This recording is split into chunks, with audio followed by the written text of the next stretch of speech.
from South Bend, Indiana, here is Kevin Brazier. And his opponent in the red corner, weighed in at 163 pounds. He is undefeated as a professional, 20 wins, 1 draw, 15 wins by knockout.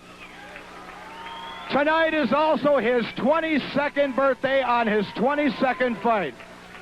From Ann Arbor, Michigan, here is the IBC and Michigan State middleweight champion. I give you James Lights Out Toney.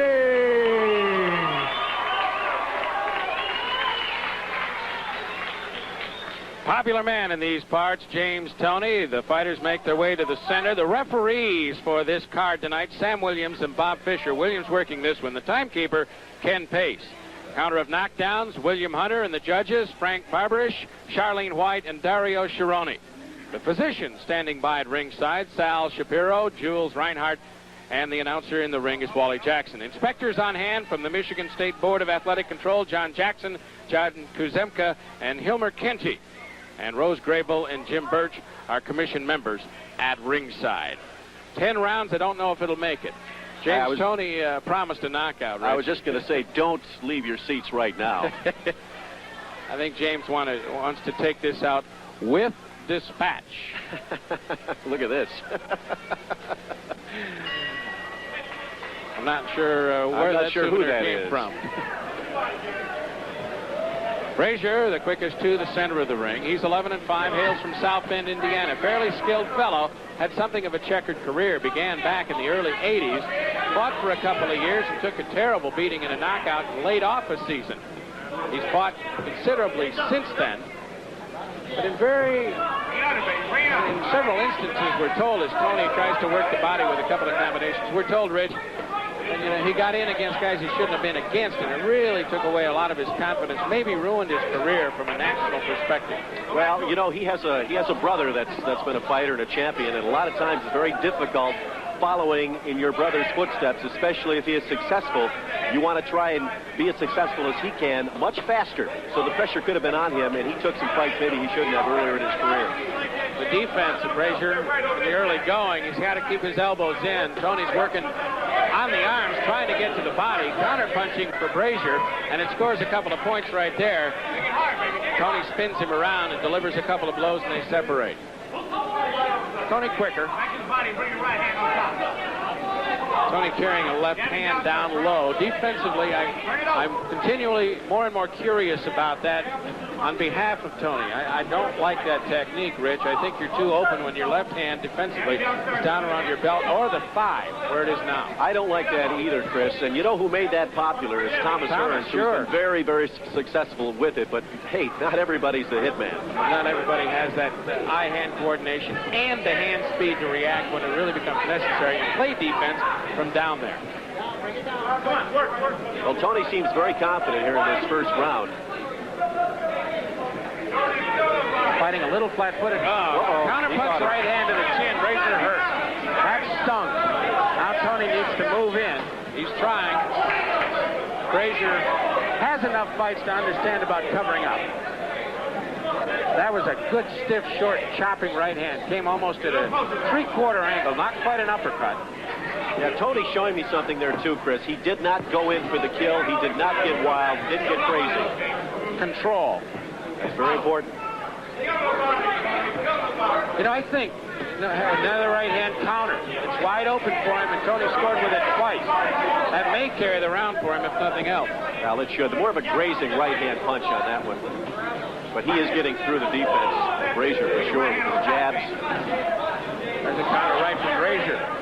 Back that hook again. Kill the body, Toney. Kill the body, baby. Again to the body, but nothing really well enough placed. We're down toward the end of round number 1. James Toney and Kevin Brazier. 3 minutes. Continually getting better, and I think a new measure of maturity, not just because of what happened against Sanderline Williams. And here comes Brazier. He wants to start fast. That's a trip. There will be no count. Sam Williams moves in to clean the gloves. Get any rosin or foreign matter that might be there. Brazier scores with a left hand to the chin of Toney.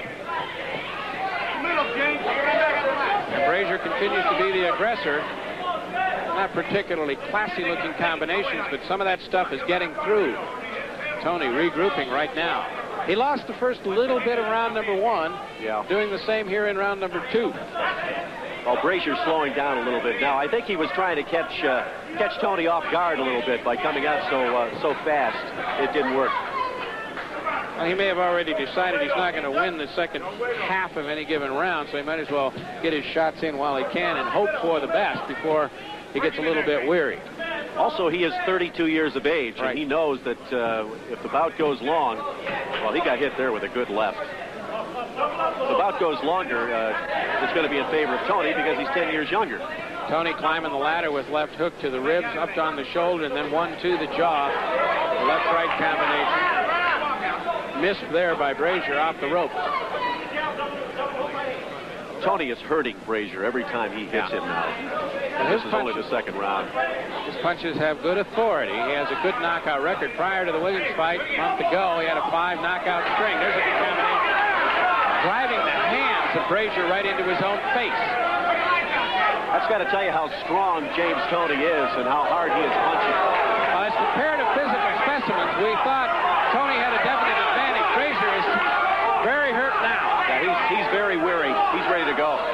Uppercut to the sternum. Oh, there's a body shot. That may do it. The body shot was the telling blow to finish off a flurry. Brazier down. First time he's been down in the bout. He'll take the full count and I think pop up when Sam gets to 8. He's at 7 now. There's 8. But he's still in trouble.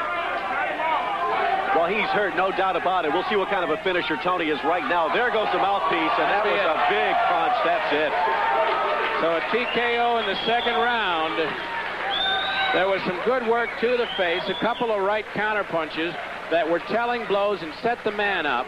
He climbed the ladders with a series of lefts about 30 seconds prior to the big body blow that led to the first knockdown, and from there it was just a matter of time, Rich. Well, you got to wonder if Brazier was in shape for this fight, Chris, because he came out and he looked like he was going for everything in the first opening seconds of that round. You have to wonder if he knew that there's no way he was going to go 10, and if he was going to win this fight, he was going to have to do it right there and then because it wasn't going to go much longer. Well, he does work a full-time job. This isn't his primary occupation, and that does create a problem when you don't have it 100% committed to the boxing game. That was the first knockdown and a good solid body shot, and this is what finished it off. There it is. There's the left hook right across the eye, and there wasn't much left, but that took the remainder out of the man, and Brazier went down. And Sam Williams, I think, judiciously and properly stepped in and said,